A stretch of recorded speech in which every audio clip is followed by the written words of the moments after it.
Think you've been evicted in bad faith? Here's what you can do.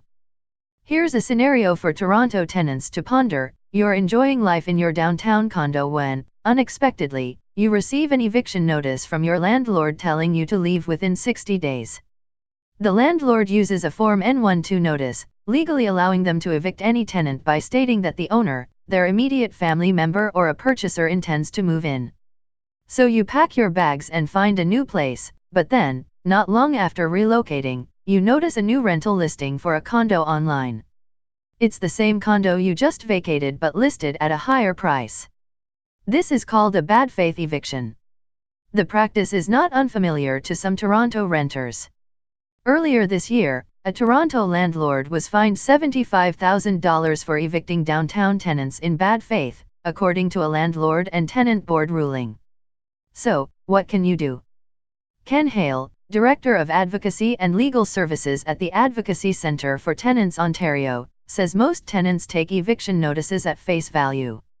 Many people just get a notice and think that the landlord's word is the law, he told The Star.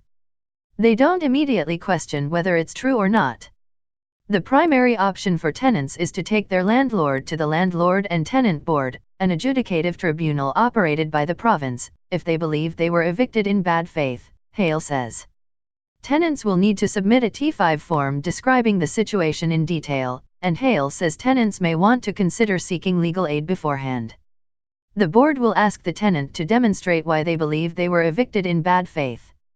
If the tenant has seen their condo listed online, for instance, they should be able to provide documentation of the listing, such as a URL link or a screenshot. In turn, the board will ask that the landlord either prove the eviction was made in good faith or explain how circumstances may have changed since the eviction notice, for example, why the landlord may have decided not to move into the unit that they evicted their tenants from, if that was their initial justification for the eviction.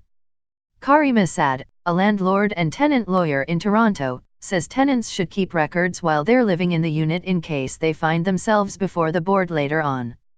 Tenants should be documenting any conversations they have with the landlord, she says. Other things, like the expenses you incurred as a result of the move due to your eviction, are also worth keeping track of. Hale adds, the board really likes to see receipts and documentation of expenses.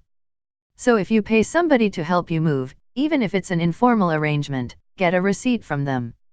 Saad says landlords may be required to compensate tenants for these costs if the board finds they've been evicted in bad faith.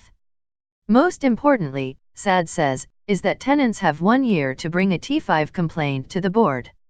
So tenants should determine early on if they think they've been evicted in bad faith, she says.